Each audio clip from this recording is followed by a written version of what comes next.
கர்த்தர் நல்லவர். கர்த்தர் நமக்கு இந்த ஆசீர்வாதமான 8வது மாதத்தை இந்த வருஷத்தில் நாம் காணும்படியான கிருபையை அவர் நமக்கு கொடுத்திருக்கிறார்.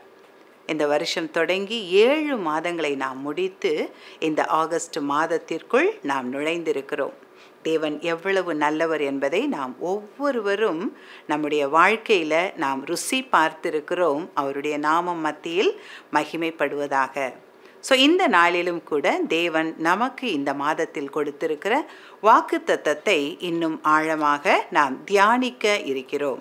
இந்த மாதத்திலும் தேவன் நமக்கு 1 யோவான் 5வது அதிகாரம் 4வது வசனம், தேவனால் பிறப்பதெல்லாம் உலகத்தை ஜெயிக்கும், நம்முடைய விசுவாசமே உலகத்தை ஜெயிக்கிற ஜெயம் என்கிற இந்த வார்த்தையை நமக்கு வாக்குத்தத்தமாக கொடுத்திருக்கிறார். ஸோ நாம் அதிகாலை திருவிருந்து ஆராதனையில் நம்முடைய தலைமை போதகர் அவர்கள் இதை நமக்கு விவரமாக ஆசீர்வாதமான ஒரு வார்த்தைகளாக விவரித்து சொன்னதை நாம் கேட்டிருக்கிறோம், ஆசீர்வதிக்கப்பட்டிருக்கிறோம். அதில் நாம் பார்த்த 3 காரியங்கள், நாம் ஜெயிக்கிறவர்களாக, நாம் ஜெயிக்க பிறந்தவர்கள் அல்ல, ஜெயிக்கிறவர்களாகவே பிறந்திருக்கிறோம் என்றும் நாம் அந்த நாளிலே கூட வார்த்தைகளை கேட்டோம். ஸோ அப்படியாக நாம் ஜெயிக்கிறவர்களாக இருக்கும்படியான 3 காரியங்களை குறித்து நாம் இந்த மாதத்திலே தியானிக்க இருக்கிறோம். முதலாவது, நாம் வெற்றி வாழ்க்கை வாழ வேண்டும், ஆனால் அன்பிலே, தேவ அன்பிலே நடந்து கொள்ள வேண்டும். இரண்டாவதாக, நாம் தேவனுடைய வார்த்தையின் வெளிச்சத்தில் நடந்து கொள்ள வேண்டும். மூன்றாவதாக, விசுவாசத்தில், தேவனை பற்றின விசுவாசத்தில் நாம் நடந்து கொள்ள வேண்டும் என்று நாம் பார்த்தோம். ஸோ இந்த நாளிலும் கூட தேவனுடைய வார்த்தையின் வெளிச்சத்திலே நாம் நடப்பதை குறித்து இந்த நேரத்தில் நாம் தியானிக்க இருக்கிறோம். தேவன் தன்னுடைய பிள்ளைகள் எப்பொழுதுமே ஆசீர்வதிக்கப்பட்டவர்களாக, அவர்கள் சந்தோஷமானவர்களாக, சமாதானம் உள்ளவர்களாக, அவர்கள் உயர உயர வளர்ந்து பெருகும்படியாக நேசிக்கிற நம்முடைய தகப்பனாக இருக்கிறார். தன்னுடைய பிள்ளைகள் ஆசீர்வாதமாக இருக்க வேண்டும், விடுதலையோடு இருக்க வேண்டும், சமாதானத்தோடு வாழ வேண்டும், சந்தோஷமாய் ஜீவிக்க வேண்டும் என்பதுதான் நம்முடைய பரம தகப்பனுடைய விருப்பமாக இருக்கிறது. ஸோ அப்படியாக நாம் வாழும் அந்த வாழ்க்கைக்கு தேவனுடைய வார்த்தைகள் வெளிச்சத்தை கொடுக்கிறதா இருக்கிறது. எப்படி ஆதியாகமம் 1வது அதிகாரம் நாம் 3வது வசனத்தில் பார்க்கிறோம், ஆண்டவர் ஒழுங்கின்மையும் வெறுமையும் இருளுமாய் இருந்த பூமியிலே வெளிச்சம் உண்டாக கடவது என்ற வார்த்தையை அனுப்பி அந்த இடத்திலே வெளிச்சத்தை உண்டு பண்ணினார். ஸோ அவருடைய வார்த்தைகள் வெளிச்சத்தை உண்டு பண்ணுகிற வார்த்தைகளாக இருக்கிறது. அந்த வார்த்தைகள், அந்த சத்தியம்தான் நமக்கு வெளிச்சம் கொடுக்கிற ஒரு ஒளியாக இருக்கிறது. இங்கு நீதிமொழிகள் புத்தகத்தில் நாம் பார்க்க முடியும், 6வது அதிகாரம் 23வது வசனம், கட்டளையே விளக்கு, வேதமே வெளிச்சம், போதக சிட்சையே ஜீவ வழி. தேவன் நமக்கு இடுகிற கட்டளைகள், நமக்கு அனுப்புகிற வார்த்தைகள், நமக்கு அவர் கற்பிக்கிற பாடங்கள், எச்சரிக்கிற எச்சரிப்புகள் தான் நமக்கு விளக்காக, நம்மை வெளிச்சத்திற்குள் கொண்டு செல்லுகிறதாக, நம்முடைய இருண்டு போன வாழ்க்கையின் தரத்தை வெளிச்சத்தை நோக்கி நடத்துகிறதாக இருப்பது அவருடைய வார்த்தைகள்தான். எப்படி ஒழுங்கற்று கிடந்த பூமியை, இருளாய் கிடந்த பூமியில் அவருடைய வார்த்தை கடந்து வந்த பொழுது ஒரு வெளிச்சம் உண்டானதோ, அதுபோல நம்முடைய வாழ்க்கையில் ஒரு வெளிச்சத்தை, ஒரு ஆசீர்வாதத்தை, ஒரு வெற்றியை, ஒரு ஜெயத்தை கொடுப்பது அவருடைய வார்த்தையாக இருக்கிறது. அந்த கட்டளை, அந்த வார்த்தைகளுக்கு கீழ்ப்படுகிறவன் அந்த வெளிச்சத்தில் நடக்கிறான், அந்த வெற்றி வாழ்க்கையை அவன் வாழுகிறவனாக இருக்கிறான். ஸோ இங்கு நாம் பார்க்கும் பொழுது ஆதியாகமம் 6வது அதிகாரம் 11-12, இதில் தேவன் ஆதாம் ஏவாளை அவர் உண்டாக்கி, அவர்கள் ஏதேன் தோட்டத்திலிருந்து வெளியேற்றப்பட்ட பின்பு பல தலைமுறைகள் கடந்து செல்கிறது. அதற்கு பின்பாக நோவா என்கிற தேவ மனிதருடைய அந்த காலங்களில் பூமியில் அந்த இடத்தில் பார்க்கிறோம், அங்கு சீரழிந்து போன ஒரு பூமியாக, தேவனுடைய வார்த்தைக்கு சற்றும் கீழ்ப்படியாத ஜனங்கள், தேவனுக்கு பிரியமில்லாத விரோதமான காரியங்களை செய்த ஜனங்கள் நிறைந்த பூமியாய் அது மாறிப்போகிறது. அதாவது அந்த இடத்தில் அந்த பூமியையும் இந்த மனிதர்களையும் உண்டாக்கினதற்கு மனஸ்தாபப்படுகிற அளவிற்கு தேவனை அது வருத்தப்படுத்தின ஒரு நேரமாக இருக்கிறது. ஸோ அந்த நேரத்தில் தானே அங்கு பார்க்கிறோம், அங்கு நோவா என்கிற ஒரு மனிதனுக்கு தேவன் ஒரு கட்டளையை கொடுக்கிறார். அங்கு நாம் அதை பார்க்க முடியும். அங்கு 6வது அதிகாரம் 14 முதல் 21 நீங்கள் வாசித்து பாருங்கள். அங்கு அந்த பேழையை, அந்த சீர்கெட்டு போன பூமியிலிருந்து அந்த குடும்பத்தை காப்பாற்றும்படியாக தேவன் ஒரு பேழையை கட்டும்படியாக நோவாவுக்கு கட்டளையிடுகிறார்.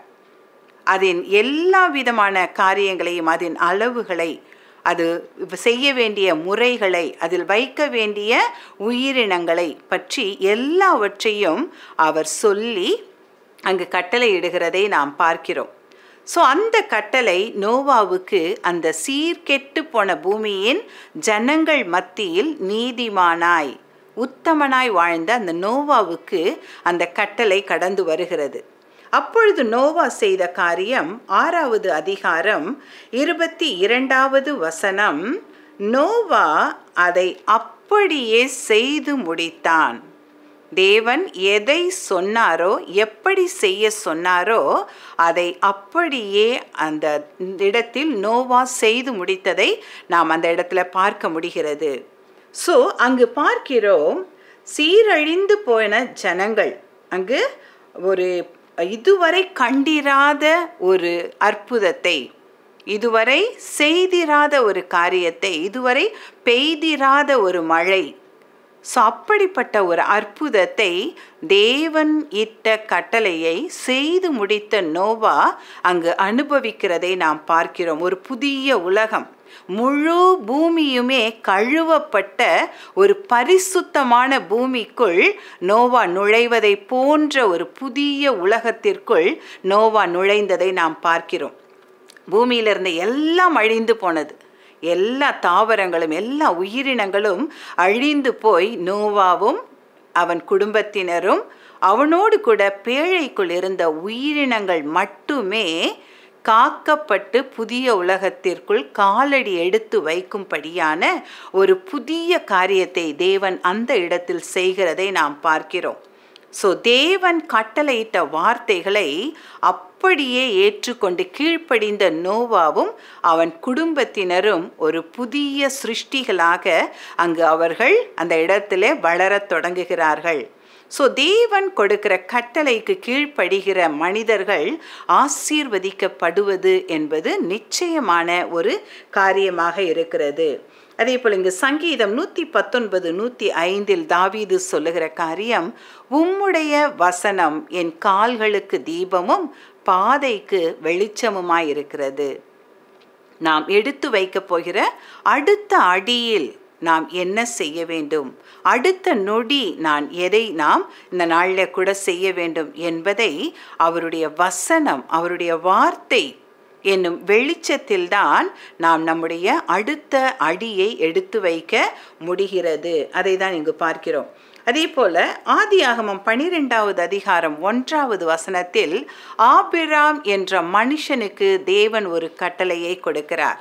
உன் தேசத்தை, உன் ஜனங்களை எல்லாம் விட்டு நான் சொல்லும் தேசத்துக்கு போ என்று சொன்ன பொழுது ஆபிரகாம் கீழ்ப்படிந்து கடந்து சென்றதையும், அவர் தேவனால் சொல்லப்பட்ட வார்த்தைகள் அவருடைய வாழ்க்கையில நிறைவேறினதையும் நாம் பார்க்க முடியும். மோசேயை பார்த்து ஆண்டவர் சொல்லுகிறார், யாத்திராகமம் 4வது அதிகாரம் 12வது வசனத்தில், என்னுடைய ஜனங்களை மீட்டு எடுக்கும்படியாக நீ போ என்று சொல்லுகிறார். அங்கு மோசே 1000 காரணங்களை அங்கு சாக்குகளாக போக்குகளாக சொன்னாலும் ஆண்டவர் சொல்லுகிறார், நீ போ, போய் என் ஜனங்களை மீட்கும்படியாக சென்று அவர்களை மீட்டு எடுக்கும்படியான காரியத்தை செய் என்று சொன்ன பொழுது மோசே கடந்து செல்லுகிறார். அங்கு லட்சக்கணக்கான ஜனங்கள் மீட்டு எடுக்கப்படுகிறதை நாம் பார்க்கிறோம். தேவனுடைய வார்த்தையின் வெளிச்சம் நமக்கு வெளிச்சத்தை கொடுக்கிறதாய், ஆசீர்வாதத்தை கொடுக்கிறதாய், அதற்கு கீழ்ப்படியும் பொழுது ஒரு விடுதலையை கொடுக்கிறதாய் அவர் வைத்திருக்கிற மகிமையான ஆசீர்வாதங்களை நமக்கு கொடுக்கிறதாய் இருக்கிறதை நாம் பார்க்க முடியும். யோபு 29 3வது வசனத்தில் யோபு சொல்லுகிற ஒரு காரியத்தை நாம் பார்க்கும் பொழுது இங்கு, அப்பொழுது அவர் தீபம் என் தலையின் மேல் பிரகாசித்தது, அவர் அருளின வெளிச்சத்தினால் இருளை கடந்து போனேன். தேவனுடைய இரகசிய செயல் என் கூடாரத்தின் மேல் இருந்தது. ஸோ அந்த தீபம் தேவன் அருளின வெளிச்சத்தினால், இந்த இடத்துல பார்க்கிறோம், யோபு அந்த இருளான சூழ்நிலைகளை, அந்த நெருக்கடியான இக்கட்டான சூழ்நிலைகளை அவர் கடந்து போகிறேன் என்று அவர் சொல்லுகிறார். தேவனுடைய வார்த்தையின் வெளிச்சத்தினால் அவர் அந்த இருளை கடந்து போகிறதை சொல்லுகிறதை நாம் பார்க்க முடிகிறது. ஸோ அந்த இடத்தில் நாம் பார்க்கிறோம், யாத்ராகமம் 25வது அதிகாரத்தில் கர்த்தர் மோசேக்கு ஆசரிப்பு கூடாரம் கட்டும்படியான ஒரு கட்டளையை அனுப்புகிறார். அங்கே 25வது அதிகாரத்திலிருந்து 40வது வசனம் வரையிலும் ஆசரிப்பு கூடாரத்தை செய்யப்பட வேண்டிய முறைகளை குறித்து அவர் சொல்லுகிறார். அங்கு 40வது அதிகாரம் 32 முதல் பகுதி 33ஆம் வசனத்தின் பின் பகுதியில் நாம் பார்க்க முடியும். மோசே தேவன் எதை சொன்னாரோ அதை அப்படியே செய்து முடித்தார் என்பதை நாம் அந்த இடத்துல பார்க்க முடியும். பார்க்கிறோம், கர்த்தர் மோசேக்கு கற்பித்தபடியே மோசே வேலையை முடித்தான். ஸோ தேவன் எதை கற்பித்தாரோ, எப்படி செய்ய வேண்டும் என்று கற்பித்தாரோ அதை அப்படியே மோசே செய்து முடித்ததை இந்த இடத்துல நாம் பார்க்கிறோம். ஜனங்களுக்கு ஆசீர்வாதமான ஒரு ஆசரிப்பு கூடாரம், ஜனங்கள் மத்தியில் தேவன் வாசம் பண்ணும்படியான ஒரு ஆசரிப்பு கூடாரம் அந்த நாளில் தானே எழும்பினது. அவர்கள் அந்த வனாந்திரத்தில் தேவனுடைய மகிமையை ருசி பார்க்கும்படியாக, அதன் முடிவு பகுதியில் நாம் பார்க்க முடியும், அந்த ஆசரிப்பு கூடாரத்தை தேவனுடைய மகிமையின் மேகம் நிரப்பினதையும், அதில் ஒருவரும் நுழைய முடியாத அளவிற்கு அந்த மகிமை வாசஸ்தலத்தை நிரப்பினதை நாம் பார்க்கிறோம். மனிதர்கள் மத்தியில் வாசம் பண்ண விரும்புகிற தேவனுக்கு ஒரு ஆசரிப்பு கூடாரம் மோசே தேவன் இட்ட கட்டளையை நிறைவேற்றின பொழுது முடிந்தது. தேவன் சொல்லுகிற கட்டளைகளை, வார்த்தைகளை, அவர் சொல்லுகிற ஆலோசனைகளை கேட்டு நாம் செயல்படும் பொழுது இயற்கைக்கு அப்பாற்பட்ட விதத்தில் தேவன் நமக்கு கிரியை செய்கிறவராயிருக்கிறார். அவருடைய வார்த்தைக்கு அவ்வளவு வல்லமை இருக்கிறது. ஆனால் அவர் வார்த்தையை அனுப்புகிறவர் வல்லமை உள்ளவர். அந்த வார்த்தைக்கு கீழ்ப்படிந்து செயல்படுகிற, அந்த தம்மை தாழ்த்துகிற ஒரு இருதயம், கீழ்ப்படிந்து செயல்படுகிற ஒரு இருதயம், ஒரு வாழ்க்கை முறை நமக்கு தேவையாயிருக்கிறது. தேவன் நம் மூலமாய் அநேக அற்புதங்களை செய்ய அவர் ஆயத்தமாய் இருக்கிறார். நம்மை ஆசீர்வாதமாக பயன்படுத்த அவர் ஆயத்தமாய் இருக்கிறார். ஆனால் அவர் சொல்லுகிற வார்த்தைகளை கேட்டு கீழ்ப்படிந்து செயல்பட நாம் ஆயத்தமாய் இருக்கிறோமா? இந்த இடத்தில் அதை தான் பார்க்கிறோம். மோசே அந்த இடத்திலே கர்த்தருடைய மகிமை வாசஸ்தலத்தை நிரப்பினது. ஸோ கர்த்தருடைய மகிமை வந்து தங்கும்படியான ஒரு ஆசரிப்பு கூடாரம் மோசே என்கிற ஒரு மனிதன் தேவன் இட்ட கட்டளைகளை நிறைவேற்றி முடித்த பொழுது உண்டானதையும், அதில் அவருடைய மகிமை வந்து நிரப்பினதையும் நாம் பார்க்கிறோம். இந்த சரீரம் தேவனுடைய ஆலயமாய் இருக்கிறது. நாம் தேவனுடைய வார்த்தைகளை கேட்டு கீழ்ப்படிந்து செயல்படும் பொழுது தேவன் நம்மையும் நிரப்பி பயன்படுத்த அவர் விருப்பம் உள்ளவராயிருக்கிறார். ஸோ அப்படிப்பட்ட ஒரு கீழ்ப்படுகிற ஒரு இருதயத்தை, கீழ்ப்படுகிற வாழ்க்கை முறை உள்ள மனிதனையோ மனுஷியையோ தான் தேவன் தேடிக்கொண்டிருக்கிறார். ஸோ இந்த இடத்தில் அப்படிப்பட்ட ஒரு அற்புதத்தை ஆண்டவர் மோசேயின் மூலமாக அவர் சொல்லுகிறதையும் செய்து முடிக்கிறதையும் நாம் பார்க்கிறோம்.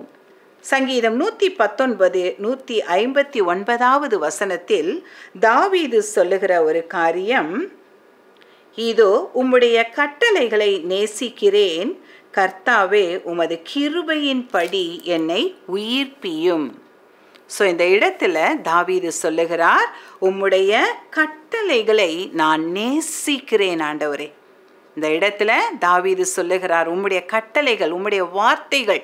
119ஆம் வசனம் முழுவதுமே தேவனுடைய வார்த்தைகளை முதன்மைப்படுத்தி சொல்லப்பட்ட சங்கீதமாயிருக்கிறது. அதில் தாவீது சொல்லுகிறார், உமது கட்டளைகளை நான் நேசிக்கிறேன் ஆண்டவரே. நேசித்து கீழ்ப்படிய, நேசித்து அதை நான் செய்து முடிக்க வாஞ்சிக்கிறேன். தேவையான கிருபையை நீர் தந்து நடத்துங்க ஆண்டவரே என்று சொல்லுகிறார். தேவனுடைய வார்த்தைகளுக்கு நாம் கீழ்ப்படியும் பொழுது அதை செய்து முடிக்க தேவையான கிருபையை அவர் நமக்கு தருகிறவராய் இருக்கிறார். அதை தான் தாவீது இந்த இடத்துல சொல்லுகிறார், உம்முடைய கட்டளைகளை நான் நேசிக்கிறேன் ஆண்டவரே, ஆனால் அதை செய்து முடிக்க தேவையான கிருபையின்படி எனக்கு இறங்கும். அந்த கிருபையை எனக்கு தாரும்.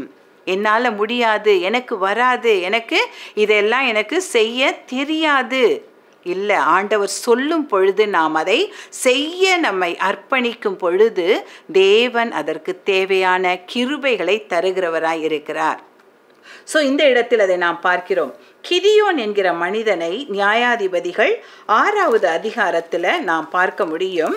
இந்த இடத்தில் இந்த கிதியோன் ஒரு நியாயாதிபதியாக இருக்கிறார். அந்த நாட்களில் மீதியானியர் என்கிற கூட்டம் வந்து அந்த இடத்துல ஜனங்களுக்கு அநேக நெருக்கடிகளை கொடுத்து கொண்டிருந்த நேரம். அப்பொழுது ஆண்டவர் கிதியோனிடம் சொல்லுகிறார், 6வது அதிகாரம் 14வது வசனம், அப்பொழுது கர்த்தர் அவனை நோக்கி பார்த்து, உனக்கு இருக்கிற இந்த பலத்தோடே போ, நீ இஸ்ரவேலை மீதியானியரின் கைக்கு நீங்களாக்கி ரட்சிப்பாய், உன்னை அனுப்புகிறவர் நான் அல்லவா. ஆண்டவர் இந்த இடத்துல சொல்லுகிறார், பயந்து போய் ஒளிந்து கொண்டு போரடித்து கொண்டிருந்த கிதியோனை பார்த்து சொல்லுகிறார், இந்த இடத்துல நீ இஸ்ரவேலை மீதியானியரின் கைக்கு நீங்களாக்கி ரட்சிப்பாய், அவர்களை நீர் காப்பாற்றுவாய், அவர்களை அந்த மீதியாரின் கரங்களிலிருந்து நீ அவர்களை மீட்டு எடுப்பாய், ஏனெனில் உன்னை அனுப்புகிறவர் நான் அல்லவா. ஆண்டவர் கட்டளையோடு கூட சேர்ந்து அவர் கட்டளையை கொடுத்து நம்மை தனியாக அனுப்புவது இல்லை. அவர் நம்மோடு கூட இருந்து அவர் நமக்கு சொன்னதை செய்யும் அளவும் நம்மை கைவிடாமல் அதை செய்து முடிக்க தேவையான பலனையும் கிருபையையும் ஞானத்தையும் ஆலோசனைகளையும் வழி நடத்துதலையும் கொடுத்து நடத்துகிற நல்ல தேவனாயிருக்கிறார். சொல்லுகிறார், உன்னை அனுப்புகிறவர் நான் அல்லவா. அப்போ அதற்கு தேவையான அந்த பலனை நான் கொடுப்பேன் அல்லவா என்று அவர் சொல்லுகிறதை பார்க்கிறோம். இந்த மாதத்தில் தேவன் நமக்கு சொல்லுகிறார், இந்த இடத்துல சொல்றார், தேவனால் பிறப்பது எல்லாம் உலகத்தை ஜெயிக்கும். சொல்லுகிறவர் நான் அல்லவா. நீ ஜெயிக்க போறன்னு நான் சொல்றேன், நீ ஜெயிக்க போற. நான் சொல்றேன், நீ விடுதலையாக போற. நான் சொல்றேன், நீ ஆசீர்வதிக்கப்பட போற. நான் சொல்லுகிறேன், நீ எதிர்பார்த்த காரியத்தை நீ பெற்றுக்கொள்ள போகிறாய். காரணம், சொல்லுவது நான் அல்லவா என்று சர்வ வல்லவர், அண்ட சராசரங்களையும் ஆளுகை செய்கிற தேவன், ஏக சக்கராதிபதி சொல்லுகிறார், சொல்லுகிறவர் நான் அல்லவா. சொல்லுகிற அந்த தேவன் அதை செய்து முடிக்கிற வரை நம்மை கைவிடாத தேவனாய், கூடவே இருந்து நடத்துகிற தேவனாய் இருக்கிறார். அவருடைய கட்டளை தான் நமக்கு விளக்காக. அடுத்து என்ன செய்ய போகிறேன், அடுத்து என்ன அடி எடுத்து வைக்க போகிறேன், அடுத்து எந்த காரியத்தை நான் என்னுடைய வாழ்க்கையில் அடுத்த அடியாக வைக்க போகிறேன் என்று நினைக்கிற நமக்கு, அடுத்த அடி என்னவென்று அறியாத நமக்கு அவருடைய வார்த்தைகள் தான், அவருடைய கட்டளைகள் தான் விளக்காக, வெளிச்சமாக, ஜீவனுக்கான வழியாக இருக்கிறது என்பதை நாம் அறிந்து கொள்ள வேண்டும். இந்த இடத்துல அதை தான் நாம் பார்க்கிறோம். புதிய ஏற்பாட்டில் நாம் பார்க்கிறோம், அனனியா என்கிற மனிதனிடம் ஆண்டவர் சொல்லுகிறார், 9:15 அப்போஸ்தலர், நீ போ, அந்த இடத்துல பவுல் என்கிற மனிதன் உன்னுடைய கரங்களினால் அங்கு விடுதலையை பெரும்படியாக காத்திருக்கிறான், நீ போ என்று சொல்லுகிறார். ஸோ அந்த இடத்துல அனனியா போன பொழுது பவுல் அந்த இடத்துல ஒரு புதிய அபிஷேகத்தை பெற்றுக்கொள்ளுகிறதை நாம் பார்க்கிறோம். இங்கு நாம் பார்க்கிற ஒரு காரியம் யோவான் 14வது அதிகாரம் 23வது வசனம். இயேசு அவனுக்கு பிரதியுத்தரமாக, ஒருவன் என்னில் அன்பாயிருந்தால் அவன் என் வசனத்தை கைக்கொள்ளுவான், அவனில் என் பிதா அன்பாயிருப்பார், நாங்கள் அவனிடத்தில் வந்து வாசம் பண்ணுவோம். இந்த இடத்துல சொல்லுகிறார், தேவனால் பிறந்தவன் தேவனை நேசிப்பான். தேவனை நேசிக்கிறவன் அவருடைய வசனங்களை கேட்டு கீழ்ப்படிந்து நேசித்து தன்னுடைய வாழ்க்கை முறையை அமைத்து கொள்ளுவான். அதை தான் இங்கு பார்க்கிறோம். ஒருவன் என்னில் அன்பாயிருந்தால், நாம் நம்முடைய ஆண்டவரை நேசிக்கிறோம் என்றால், அவரில் நாம் அன்பாய் இருக்கிறோம் என்றால், அவருடைய வசனத்தை நாம் கைக்கொள்ளுவோம், அவருடைய வசனத்தை நாம் பின்பற்றுவோம், நம்முடைய வாழ்க்கையில் அப்பியாசப்படுத்துவோம்.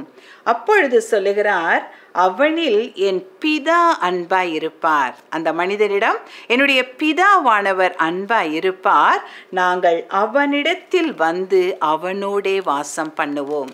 நாங்கள் என்னும் பொழுது இங்கு பிதா, குமாரன், பரிசுத்த ஆவியானவர் மூவரும் வந்து அந்த மனிதனிடத்தில் வாசம் பண்ணுவோம். ஒரு மனிதனுக்குள் ஆண்டவர் வந்து வாசம் பண்ணும் பொழுது அந்த மனிதனுக்கு விரோதமாய் நிற்பவன் யாராய் இருக்க முடியும்? அந்த மனிதனுக்கு வெற்றி நிச்சயம். தேவன் நமக்குள் இருக்கும் பொழுது அந்த இடத்துல நாம் வெற்றி பெறுவது நிச்சயமாய் இருக்குது. ஏனால் அவர் ஜெயித்தவராய், அவர் அந்த இடத்துல சகலத்தையும் ஜெயித்தவராய், எல்லாவற்றையும் மேற்கொண்டவராய் இருப்பதினால் அவர் நமக்குள் இருக்கும் பொழுது நாம் அவரையும் அந்த இடத்துல கூட அவருடைய வசனத்தையும் கேட்டு கீழ்ப்படியும் பொழுது நாமும் ஜெயிக்கிறவர்களாக, வெற்றி வாழ்க்கை வாழ்கிறவர்களாக இருக்க முடியும். இந்த இடத்தில் ஒரு வசனத்தை நாம் வாசித்து முடிக்கலாம். 3 யோவான் 3வது வசனம் 4வது வசனம். சகோதரர் வந்து நீ சத்தியத்தில் நடந்து கொள்ளுகிறாய் என்று உன்னுடைய உண்மையை குறித்து சாட்சி கொடுத்த போது மிகவும் சந்தோஷப்பட்டேன். என் பிள்ளைகள் சத்தியத்திலே நடக்கிறார்கள் என்று நான் கேள்விப்படுகிற சந்தோஷத்திலும் அதிகமான சந்தோஷம் எனக்கு இல்லை. இந்த இடத்துல யோவான் சத்தியத்தின்படி நேசிக்கிற பிரியமான காயு என்கிற மனிதனுக்கு இதை எழுதுகிறார். அங்கு சொல்லுகிற வார்த்தை, நீ சத்தியத்தில் நடந்து கொள்ளுகிறாய். அந்த மனிதனை பார்த்து சொல்லுகிறார், நீ எதிலே நடந்து கொள்ளுகிறாய்? தேவனுடைய வார்த்தை என்னும் சத்தியத்திலே நடந்து கொள்ளுகிறாய். இதை நான் கேள்விப்பட்டேன். என்னுடைய பிள்ளைகள், இந்த இடத்துல என்னுடைய மகனாகிய பிள்ளையாகிய என்னுடைய ஆவிக்குரிய பிள்ளையாகிய நீ சத்தியத்திலே நடக்கிறாய் என்கிற சந்தோஷத்திலும் அதிகமான சந்தோஷம் எனக்கு வேறு ஒன்றுமே இல்லை. தேவன் இதைத்தான் நம்மிடம் எதிர்பார்க்கிறார்.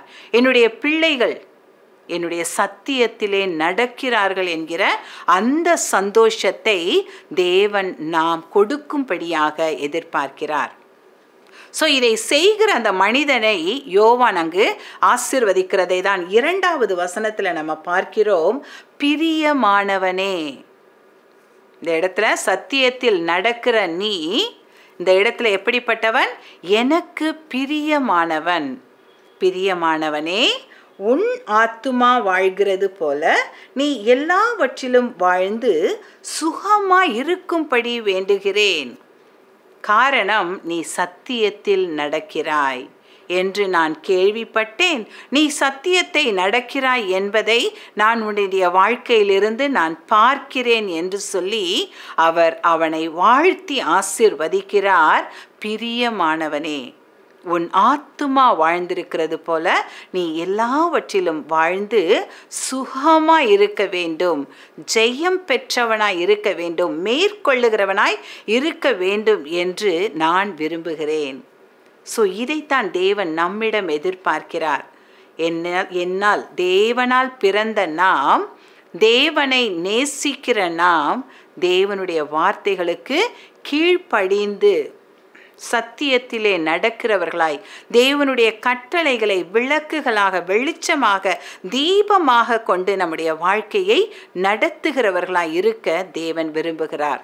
ஸோ இந்த மாதத்தில் தேவனுடைய வார்த்தைகளை நாம் கேட்டு கீழ்ப்படியும் போது அவர் நமக்கு சொன்ன வாக்குத்தத்தம் நம்முடைய வாழ்க்கையில் அற்புதங்களாக, அடையாளங்களாக, அந்த இடத்திலே செழிப்பாக, நன்மைகளாக கடந்து வரும் என்பதை நாம் நிச்சயமாக அதை பெற்றுக்கொண்டு தேவனை மகிமைப்படுத்துகிற நாட்களாய், மாதங்களாய் இந்த நாட்களும் இந்த மாதங்களும் நமக்கு ஆசீர்வாதமானதாக இருக்க போகிறது.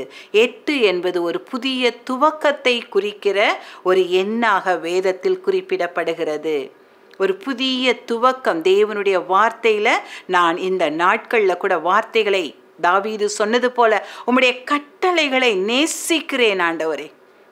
அந்த இடத்துல அது என்னை ஆசீர்வதிக்கிற வார்த்தைகளா, என்னை எச்சரிக்கிற வார்த்தைகளா, என்னை உருமாற்றம் செய்கிற வார்த்தைகளா, நான் அதை நேசித்து பெற்றுக்கொள்ளுகிறேன். ஆனால் அதை என்னுடைய வாழ்க்கையில செயல்படுத்தும்படியான கிருபையை நீங்க தாங்க ஆண்டவரே என்று சொல்லி இந்த நேரத்துல கூட நம்மை நாமே அர்ப்பணிக்கலாமா? நம்முடைய ஒரு புதிய ஒரு துவக்கத்தை நம்முடைய ஆவிக்குரிய வாழ்க்கையில, நம்முடைய சரீர பிரகாரமான வாழ்க்கையில ஒரு புதிய துவக்கத்தை நாம் பெற்று கொள்ளுகிற ஒரு மாதமாய் இந்த மாதத்தை தேவன் நமக்கு மாற்றி தருவாராக. நம்மை நாமே அர்ப்பணிக்கும் பொழுது நமக்குள் இருந்து கிரியை செய்கிற தேவன் நமக்குள் கிரியை செய்கிறவராய் இருக்கிறார். அப்படியாய் ஒவ்வொருவரையும் பயங்களை தாழ்த்துகிறோம் ஆண்டவரே. தேவன் எங்களுக்கு ஆண்டவரே தேவையான கிருபைகளை தருவீராக. தாவீதை போல நாங்கள் சொல்லுகிறோம், உம்முடைய கட்டளைகளை நேசிக்கிறோம் ஆண்டவரே. நீர் எங்களோடு பேசுகிற வார்த்தைகளை நேசிக்கிறோம் ஆண்டவரே. அப்பா, உம்மை நாங்கள் முழுமையாய் நேசிப்பது போல ஆண்டவரே அப்பா, உம்முடைய வார்த்தைகளை எங்களை நேசிக்க நாட்கள் எங்களை நாங்கள் தாழ்த்துகிறோம் அப்பா, அர்ப்பணிக்கிறோம். ஏற்றுக்கொண்டு கிருபையை தந்து வழி நடத்துங்க. எல்லா துதியையும் கனத்தையும் உமக்கே நாங்கள் செலுத்துகிறோம். இயேசுவின் நாமத்தில் ஜெபிக்கிறோம் நல்ல பிதாவே. ஆமென்.